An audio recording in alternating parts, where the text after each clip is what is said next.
Seguimos y ahora vamos a hablar de un tema muy importante. Atentos, damos inicio a nuestro segmento de nutrición. Recuerda que puedes participar de este espacio a través de nuestra línea WhatsApp 913-16-2653. Anota el número 913-16-2653. Hoy vamos a hablar sobre la enfermedad de Hashimoto.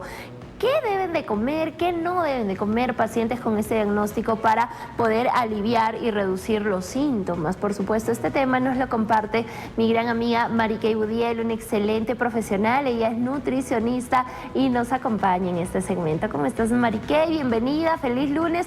Hoy el Team Saludable en pleno. En breve viene Marilyn Amado, viene Lisbeth de la Cruz, así es que ya estamos. Bueno, se da muy poco porque la sí. de estar en Arequipa y de repente no se dan siempre, pero qué lindo. Voy a ver a mis amigas tan queridas y sobre todo para compartir información y compartir salud, ¿no? Que es lo que más nos gusta. Eso, me encanta, mi querida Marikey, si es que te quedas hasta el final, por favor. Por supuesto. Vamos con este tema tan importante, hablamos de la enfermedad de Hashimoto, Marikey, entender que es tan importante la nutrición, la alimentación, lo que comemos, lo que no, como bien dicen, somos lo que comemos y más aún si tenemos un diagnóstico de por medio. Conocida como hipotiroidismo de Hashimoto, a veces muchas personas no saben mucho cómo interpretarla, es una enfermedad de la tiroides. Hoy en día se está dando mucho más frecuentemente. Antes era algo muy difícil de diagnosticar, una enfermedad tiroidea, no era tan común y sobre todo que no era tan frecuente en tanta diversidad de edades, ¿no? Hoy en día tenemos hasta niños que están empezando a hacer un Hashimoto o tenemos adultos o personas embarazadas que están haciendo. Esta irregularidad de la hormona y de los anticuerpos, de verdad que tiene alguna relación directa, se creía que era después del parto, Fiorelita, pero hoy en día al ver que hay mujeres que no han tenido hijo y que hay niñas que tienen el hipotiroidismo de Hashimoto, realmente nos llama la atención qué es lo que está sucediendo con respecto a la perturbación de esta glándula, de esta hormona, que tiene que ver mucho con la hipófisis, ¿no? Entonces, por ende, es algo que no se está manejando adecuadamente o es una influencia de los cambios de los hábitos alimenticios que hoy en día tenemos, ¿no? Exacto, miren cómo hemos ido complicando, ¿no? Sí. La salud y la vida por esos malos hábitos precisamente, sí. ¿No? Tendríamos que entender que cuando nosotros nos tomamos un examen de tiroides, normalmente vamos a ver de que tenemos una hormona muy importante que es la TSH, ¿no? Y la TSH es esa hormona que es secretada o estimulada por la hipófisis, o sea, es estimulada por una hormona que se encuentra, una glándula que se encuentra en el cerebro, ¿no? Entonces, imagínate que es como una balanza y la balanza reguladora de esta hormona principal es la que regula las dos hormonas que libera la tiroides, que es la T3 y la T4, ¿no? Entonces es como una balanza que está regulando y que te da ese nivel, ¿no? Tienen que ver con todo lo que tiene que influir el metabolismo, Fiorelita. Cada una de nuestras células, cada una determinación de nuestra célula, de nuestra estructura, tiene una influencia directa con esta hormona, la TSH. La TSH, Fiorelita, tiene que ver con la caída del cabello, tiene que ver con la sequedad de tu cabello, con la cantidad de grasa de tu cabello. Cuando se pierde cabello en la nuca es muy probable que tu regulación de TSH esté irregular.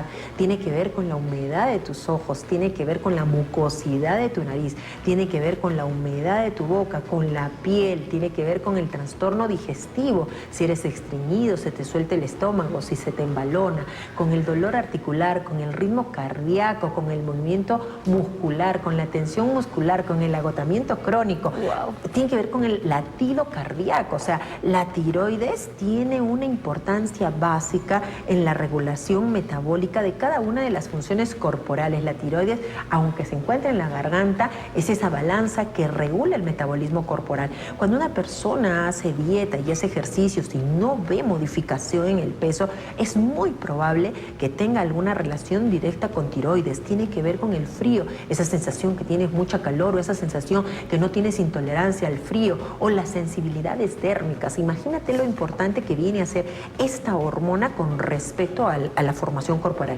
Imagínate que suceda también esto en un proceso de crecimiento o en una etapa muy adulta o en una etapa muy riesgosa como es la perimenopausia, ¿no? Entonces, por ende, la regulación y la observación de esta glándula es importante. A veces cometemos errores y lo único que nos hacemos es tomar la T3, la T4 y la TSH. La T3, cuando nosotros nos tomamos y está desequilibrada, es que vamos a ver que tenemos una disminución de peso.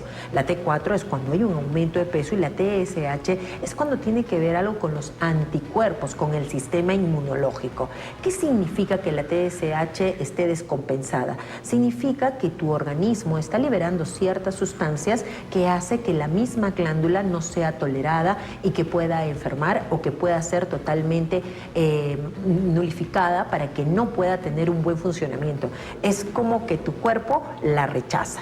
Entonces tenemos que tener en cuenta que cómo empieza este proceso de rechazo de un órgano que es propio mío, es como un trasplante y que tu cuerpo no lo reconoce. Eso es cuando pasa la tiroiditis de Hashimoto. Como que lo rechaza. Exacto, es como que no lo reconoce, este no es mío, ¿no? Entonces el cuerpo crea toda una serie de anticuerpos para poder defenderse de esa glándula. Imagínate, y todos los parámetros que tiene que ver con tu cuerpo, o sea, vas a sentir frío, caída de cabello, aceleración del ritmo cardíaco, estreñimiento, insomnio, vas a tener enojo porque tiene que ver mucho con la sinapsis neuronal, con el estado anímico, vas a sentir que engordas, vas a sentir mayor retención de agua, vas a tener edemas, o sea, es una serie de manifestaciones que a veces no le tomamos importancia, pero que tiene que ver con nuestra tiroides. Entonces, ese factor que es tan importante, a veces las personas ven que su T3, T4 está dentro del rango normal, pero no tomamos las paratormonas, no tomamos estos factores inmunológicos que nos pueden determinar que nuestro sistema inmunológico es el que está haciendo una reacción directa con respecto a nuestra glándula. Y nosotros nos preguntaremos, oye Maricay, ¿y qué tiene que ver el sistema inmunológico con la glándula? Bueno, hoy en día sabemos que el sistema inmunológico se encuentra en el intestino, ¿no? En el intestino. Y hoy en día se sabe que hay alimentos que perturban, lógicamente, el proceso de buen funcionamiento de la glándula tiroidea. Hay pacientes que tienen la Candida albicans muy alta. Hay estudios que indican que las personas con mucha frecuencia de Candida pueden hacer la tiroiditis de Hashimoto. ¿Cuál es la manifestación más frecuente de la Candida, no? Las infecciones urinarias o las infecciones vaginales, ¿no? Entonces sueles tenerla, entonces lo que viene de repente es una tiroiditis de Hashimoto. A veces no llegamos a esta frecuencia de infecciones urinarias, infecciones vaginales, pero cuando sacas la lengua es una lengua natuda, es una lengua blanca, ¿no? Podemos verlo también con la saliva muy espesa y en oportunidades también podemos evaluarla porque tenemos frecuentemente las aptas o el herpes dentro de nuestra mucosa, que puede ser una manifestación de una exacerbación de la Candida albicans dentro de nuestra mucosa. Entonces siempre hay que estar observando y eso puede perjudicar nuestra tiroides. Tenemos que ver que hay alimentos que exacerban la Candida albicans, ¿no? Para poder perturbar la tiroides. ¿Cuáles son estos alimentos? Lo primero que tenemos que concebir es el gluten, ¿no? Hemos hablado durante mucho tiempo que muchos de los pacientes celíacos, es más, hay investigaciones que indican que el 40% de pacientes celíacos terminan en tiroiditis de Hashimoto, o sea, la relación, y el 30% de intolerantes al gluten no celíacos suelen tener tiroiditis Hashimoto, pero a veces no se les hace la prueba de celiaquía, sino que primero lo que detectan es la tiroiditis. Entonces, lo primero que se debe dejar es el gluten. Es algo muy difícil de dejarlo, ¿no? Porque cuando hablamos de gluten siempre pensamos solo en el pan, pero no es solo el pan, es el trigo, y el trigo viene a ser pan, galletas, empanaditas, tortitas, fideos, casi con todo lo que comemos todo el día. Hoy en día se sabe también que el gluten está en la avena. ¡Wow! ¿Cuánto va a costar quitar la avena? Porque la avena hoy en día viene a ser el alimento más natural, el más utilizado, el más influenciable. Entonces, la avena, la cebada, el centeno y también el arroz. Hoy en día, a causa de muchos procesos de contaminación cruzada, sabemos que el arroz tiene una alta concentración de gluten por contaminación cruzada, y también el detergente o la sustancia con la que mantienen el color y que no se presente el gorgojo tiene ciertos químicos que impiden la mejora de la permeabilidad intestinal y que nos puede llevar a Hashimoto. ¿Y cuánto arroz comemos en nuestra vida, no? Entonces, una vez que nosotros vemos que tenemos toda esta serie de síntomas, lo primero que tenemos que hacer es ayudar a que nuestro intestino se desinflame. La inflamación intestinal no siempre se siente, Fiorelita, no se sabe identificar, ¿no? Es más, algunos profesionales de la salud dicen que vivimos constantemente en inflamación, pero hay inflamaciones en inflamaciones, ¿no? El que tengas una flatulencia frecuente, el que tengas una flatulencia pestilente frecuentemente, el que haya dolor, el que sientes que te truena, ¿no? Hay veces que estás parada y tu estómago te truena y tú lo sientes y sientes que lo habla. Claro, habla o que lo escucha todo el mundo. Puede ser que se dé una vez porque tienes un ayuno prolongado y no estás acostumbrado a los ayunos, pero no es normal que truene frecuentemente y que sea con comida y sin comida, ¿no? Entonces ahí está sucediendo algo dentro de tus intestinos. Es normal que tengamos flatulencia, pero que sea muy pestilente o que cuando defecas el olor sea realmente algo que tú identificas. Hay gente que me dice, Mary Kay, se identifica como aderezo, ¿no? Está pasando algo con tu mucosa y es posible que haya una inflamación, ¿no? Entonces tenemos que ver que tus heces salgan con trozos de alimentos, o sea, que puedas estar defecando con trozos de alverjitas, de choclo, que salga la lenteja o la quinoa, significa que no hay enzimas que lo digieren y que hay una permeabilidad. Y eso directamente va a afectar a la absorción de los nutrientes y el órgano que suele ser, bueno, porque hoy en día hay muchas enfermedades inmunológicas, pero que más constantemente, como te digo, el 30 y el 40%, viene a ser los pacientes con tiroiditis, ¿no? O sea, la glándula tiroidal. Entonces tenemos que considerar que esta tiroiditis puede llevarnos a muchos factores secundarios, como ya te he dicho, a un infarto, te puede llevar a enfermedades reumatológicas, ¿no? A otra que viene a ser el síndrome de Sjögren, por ejemplo, pero que te van a hacer mucho más daño, pero en oportunidades cuando el doctor te dice, tienes posiblemente tiroiditis de Hashimoto o hipotiroidismo de Hashimoto, no te dan medicamento inmediatamente porque lo ideal es que lo regule tu cuerpo, es regular tu intestino para que puedas tú recuperar el TSH, porque recuerda que es una estimulación de la hipófisis hacia tu glándula tiroidea. Y haciendo una dieta antiinflamatoria, bueno, porque después viene otro alimento que viene a ser la leche y luego también los alimentos ricos en soya, porque recuerda que es una influencia hormonal, entonces tenemos que dejar todo lo que son los fitoestrógenos, ¿no? Entonces, de lado, sobre todo en el caso de la mujer. Se da más frecuentemente en mujer, pero ya se está observando en hombres. Se da más frecuentemente en mujeres adultas, pero se está observando en mujeres jóvenes. Se da más frecuentemente en mujeres multipartos, pero se está observando que se está dando también en mujeres adultas que han tenido tratamientos hormonales y que tienen solo un hijo. Entonces, lamentablemente, este tratamiento tiroidal, este síndrome de Hashimoto, nos puede llevar a enfermedades a veces más complicadas, como pueden ser también cánceres tiroidales, ¿no? Miren, todo lo que hay detrás de este diagnóstico, qué importante es tener una buena calidad de vida, hábitos alimenticios también saludables, cuáles son los alimentos que complican al paciente y cuáles son los que lo benefician, Mary Kay. Los que benefician, bueno, los que complican, estábamos el gluten, los lácteos, bueno, el azúcar, que también es un alimento altamente inflamatorio, la soya, los colorantes, los conservantes, los aditivos, los preservantes, ¿no? Entonces no significa no comerlos, pero en oportunidades, Fiorelita, pues desayunamos pan de molde envasado, con algún tipo de producto envasado, como una mermelada o una mantequilla o un queso crema y un jugo envasado, entonces no comiste nada natural, ¿no? Y vas a un almuerzo que de repente es industrializado y hoy en día se ha vuelto muy común el comer en comida que sea rápida o en comida que sea al paso, que de repente no tiene los nutrientes que tú necesitas y que solo cumple la función de llenar. Y en la noche, que levante la mano aquel que no está tentado por comer algo sabroso, rico, refritura y que tenga mayor cantidad de sodio y que tenga muchas salsas. Entonces, si te das cuenta, en el día a veces no tenemos tiempo para comer cosas saludables que ayuden a mejorar nuestro tracto intestinal. Y los alimentos que son favorables, una vez que son diagnosticados, lógicamente, que tienes un tiroiditis de Hashimoto, lo primero que tenemos que hacer es llegar a una alimentación saludable, no necesariamente orgánica, pero sí de estación y de localidad, es lo más importante. Tiene que ser alimentos preparados en el día, no alimentos guardados. También los envases tienen que ver mucho con la tiroiditis. Hemos hablado mucho de los disruptores hormonales, como son los plásticos, los aptalatos, los teraptalatos, la acrilamida, la acroleína, entonces que tienen una influencia. Hoy en día que comemos tantas parrilladas o que nos gusta tanto el pollo a la brasa o tanto ese anticuchito o nos hemos comprado los cilindros para poder hacer cosas en casa, esas sustancias también perjudican nuestra tiroides. Entonces, por ende, y lo que sí va a favorecer, lógicamente, es esa recomendación del consumo del sal yodado. Hay 3 minerales que intervienen siempre en la tiroides, ¿no? Que es el yodo, el zinc y el selenio, ¿no? Entonces tenemos que ver que es importante el consumo de siempre una sal yodada. Hay sal de maras, pero la sal de maras también suele ser yodada.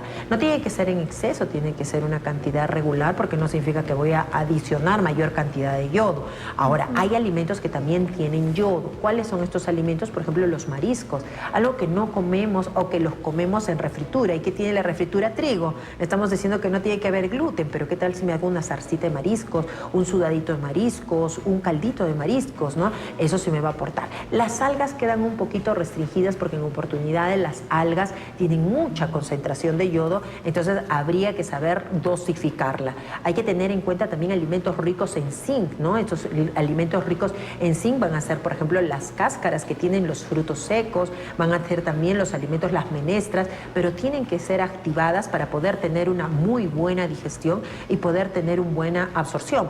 Pero lo primero que vamos a ayudar de todas maneras, bueno, el selenio también es importante y el magnesio, lo que tenemos que hacer, Fiorelita, es recuperar la mucosa intestinal. Entonces vamos a trabajar con probióticos. Hay probióticos naturales, hemos hablado muchas veces de la kombucha, del kefir, ¿no es cierto? Hemos hablado de que se pueden trabajar de forma natural como el chucrut o el panaché, pero ¿qué sucede? Aquí se necesita varias cepas. Entonces se trabaja con una utilización de probióticos, ya medicados que puedan mejorar, y ya podemos trabajar los prebióticos como que es el alimento del probiótico, ¿no? Entonces eso puede ser con la alimentación o también trabajando algunas sustancias como puede ser la inulina, ¿no? Entonces esto va a ayudar a mejorar el síntoma, a descartar el diagnóstico y a que tu tiroides pueda tener una regularidad normal. Se puede trabajar, sí, mientras recuperes el sistema inmunológico, el indicador del TSH alto va a mejorar y podemos tener pacientes que solamente hayan tenido un prediagnóstico, pero eso no significa que el prediagnóstico lo sanaste, lo curaste y ahora sí puedo comer todo el trigo, todos los lácteos y toda la soya que quiera. No, significa que tienes tendencia, te vuelves como una enfermedad crónica inmunitaria, entonces tienes que coger un estilo de vida, ¿no? Perfecto, Mariquey, nos llega nuestra primera consulta. Recuerden, amigos, ustedes tienen dudas, consultas 913-16-2653.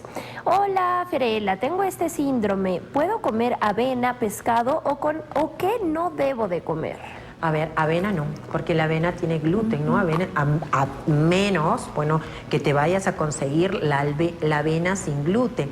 De verdad que hay muy pocas marcas que realmente traigan una avena sin gluten y que hayan pasado esa cadena sin poder tener la contaminación cruzada. Además, Fiorelita, tenemos que ver que las especificaciones de referencia de qué gluten y qué no gluten permite hasta el 40% gluten, ¿no? Entonces, por ende, lo que debería comer ella es hojuela de quinoa, hojuela de kiwicha, ¿no? Cañihuaco, que son cereales que son súper buenos, pero que no necesariamente necesitan tener la avena. Si le gusta este tipo de desayunos, o también la harina tostada o las harinas de la quinoa, de la cañigua, del kiwicha o el api, ¿no? Para que pueda ella no tener un proceso inflamatorio, pero no se le recomienda en ese caso la avena. Con respecto al pescado, el pescado sí es importante y siempre he dicho pescados de altura, ¿no? Altura es al fondo y abajo. No me gustan los pescados grandes como el toyo, como el diamante, ni como la trucha, que es muy cercana al mar y que a veces se dan alimentos en piscigranja, y el pejerrey, ¿no? Tenemos que ir hacia pescados que sean de al fondo y de lo hondo, ¿no? Entonces, por ende, nunca jamás comprar pescado. Yo a veces veo que la gente, luce su pescadazo de 12 kilos, 13 kilos. No, siempre pescados menores de 2 kilos, porque van a ser los que menos grado de contaminación tiene, que también por los metales pesados puede haber una contaminación en tiroides o puede haber una lesión en tiroides. Y eso también, Fiorelita, te quería contar, ¿no? A veces tenemos esta contaminación en casa. Señores, por favor, cuando ustedes ven que se están descascarando sus paredes, ¿no? Que el agua, la humedad escupe la pared, vamos a tener sustancias que liberan plomo y que pueden ser altamente susceptibles para nuestra tiroides. Por ende, he visto techos, sí, que a veces hay niños que están jugando junto con eso estás embarazada y estás cerca de estos lugares en donde bota mucha humedad y la pared, lógicamente vas a tener una contaminación de estos metales que pueden lesionar también tus glándulas. Y una vez que tienes este TSH alto, también hay que dejar de lado algunas sustancias de limpieza, Fiorelita, por ejemplo, con lo que limpias los detergentes, los líquidos de limpieza, los olores, porque van a tener una alta concentración de aluminio y de plomo que pueden ser lesivas o que pueden ser inflamatorias para tu tiroides y que no te ayuden a solucionar, ¿no? Es muchos factores porque es una glándula muy susceptible, es una glándula muy generosa, pero es una glándula que tenemos que cuidarla en todos los sentidos. Tocándola, tampoco es bueno manipulártela, no tocándotela por medio de la alimentación y también por lo que hueles y por lo que tocas, ¿sí?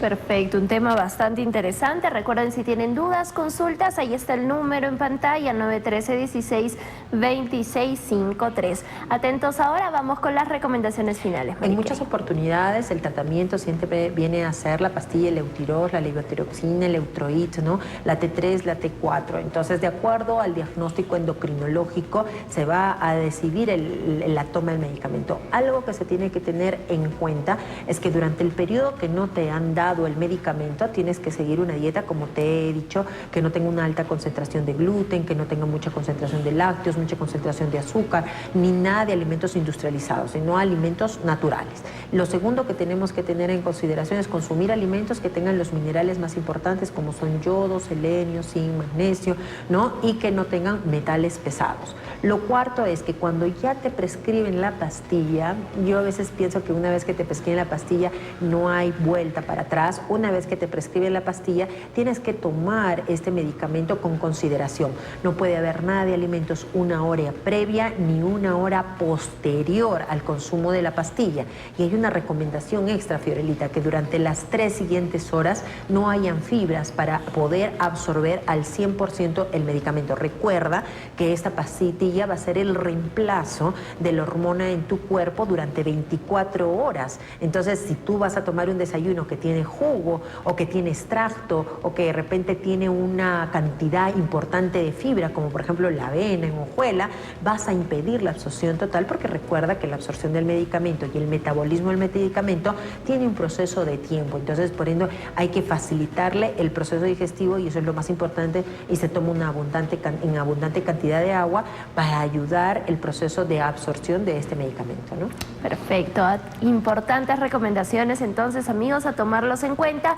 Y si ustedes necesitan ya una evaluación personalizada, no solamente con esta patología, sino con cualquier otra, pues Mariquey Udiel, coméntales, amiga linda, los servicios que ofrecemos y cómo estamos atendiendo. Bueno, siempre atendemos siempre por un mensaje de WhatsApp, por favor. A veces no podemos contestar el teléfono, entonces mandarnos un mensaje al 943-507-218, 943-507-218, y el sistema operativo les va a indicar cuál es nuestra modalidad de atención, que es presencial y virtual, para poder agendar, ¿no?, con tiempo. Perfecto, ahí está apareciendo en pantalla el número, ya saben, es el único número, no se dejen engañar, es el único número. Mariquey todavía nos acompaña hasta el final del programa, más adelante Marilyn Amado, Liz de la Cruz, tenemos al Team Saludable en pleno hoy lunes. Nos vamos a la pausa, regresamos con más para ti.